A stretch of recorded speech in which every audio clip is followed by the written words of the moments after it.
Hey guys, what's going on? Brandon here, and today I am going back in time a little bit to 2018 to talk about the first A Quiet Place film because the sequel is coming out, or it came out, I guess, last night technically.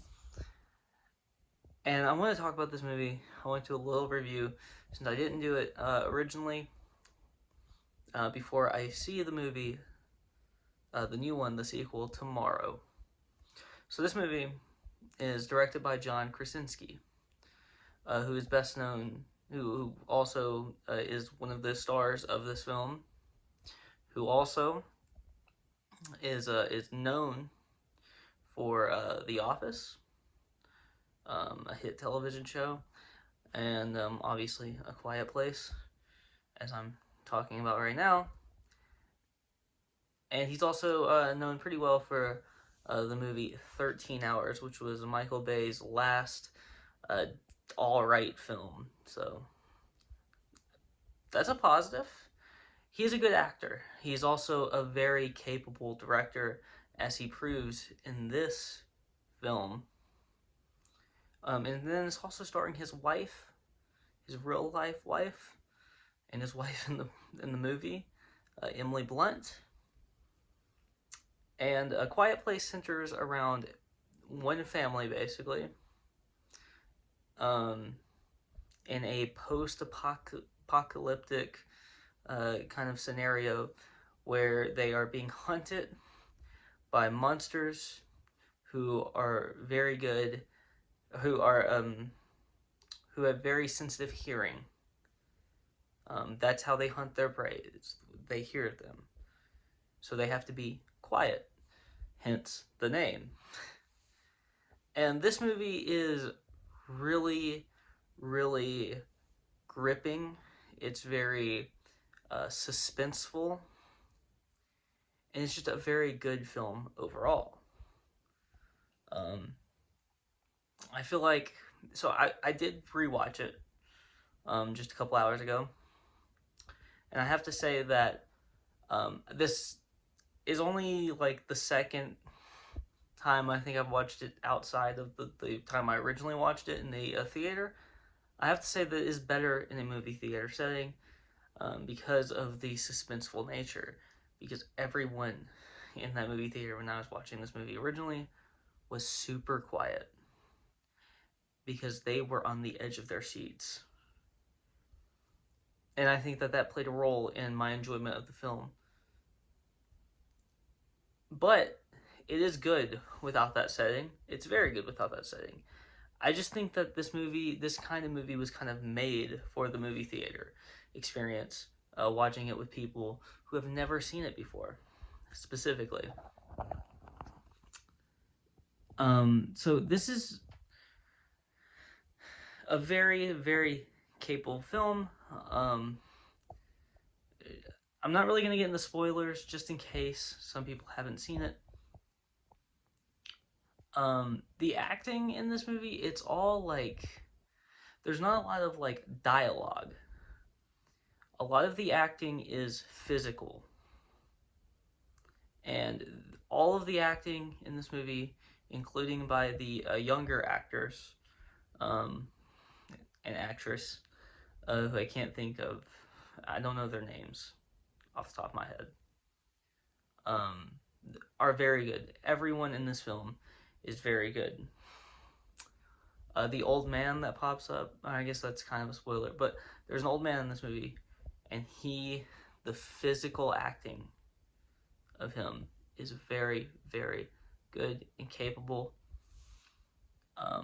He's not in it very much at all, but for the short duration that he is in this film, he is very good, and so is the main cast, and the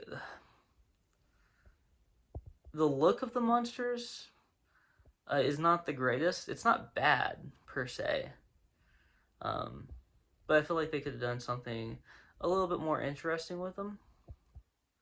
But these are clearly very scary things, I guess, to have to deal with if you or in that scenario. Obviously, I don't think anybody will ever be in that scenario, but theoretically, if we were, there is a way to stop them. There is a way to get the upper hand on them, but you'll have to watch the movie to figure those things out. Might have been a slight spoiler there, not to me personally, but this movie, the negatives in this movie are basically that outside of a movie theater setting, the movie is slightly worse. That's one thing. And that there are certain aspects of there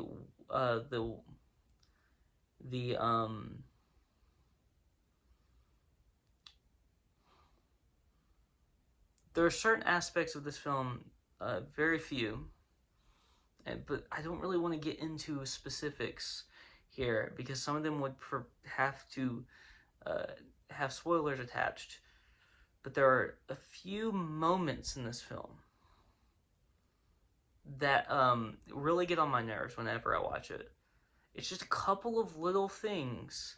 Nothing big, nothing major in this film is bad. But I would say I like this movie a little bit better. Coming out of the theater, I do remember this. I gave it a 9 out of 10 because of all those little things that I could provide specifics for that I can't right now. One other thing, actually, that I can talk about. There's a... the sound mixing on this film is really good, too, by the way. I want to say that. But there's a couple of moments. Where it's a little hard to see what's going on. That's not like, I mean, it's small little moments, so it's not a huge deal. But it's also, you know, it's something that we could mention. It's something that I think is needs to be mentioned. But it's all small stuff, really, outside of that one bigger thing, which was the feeling of like not feeling as much suspense without the crowd. And also, I mean, it might also be because I've already seen the film, so therefore I kind of know what's going to happen in the end. So maybe that also provides some, you know, maybe that also takes down the suspense level. But other than those few little minor things, this film is great. And so I said I would give it a 9. I said I would have given it a 9, like 3 years ago when I came out of the movie theater. I'm giving it an 8 simply because of the way the suspense not being as there. It's there, but it's not as much as it was 3 years ago. I still love the film. There's not a huge difference with me specifically from an 8 to a 9. It's just like a few minor things took it down to a 9, and then that one, you know, overarching thing of like me not feeling as much suspense as I did, and you know, it's not even close to the same amount of suspense. Like I still feel it to some extent, but just not enough to really justify giving it that 9. It's an 8. Very solid film, and I hope that that part 2 is at least just as good, is either just as good or is at least close to just as good as this first one. I don't think it'll be just as good. I think it might be close to just as good. We'll see. I haven't actually looked at any reviews because I am planning on doing my own review, so therefore I don't want to know what anyone else thinks about this film going in. That's just a personal thing for me. And that's all I got for you guys. Please like, comment, and subscribe. You can follow me on Twitter in the link in the description below. I will talk to you guys next time.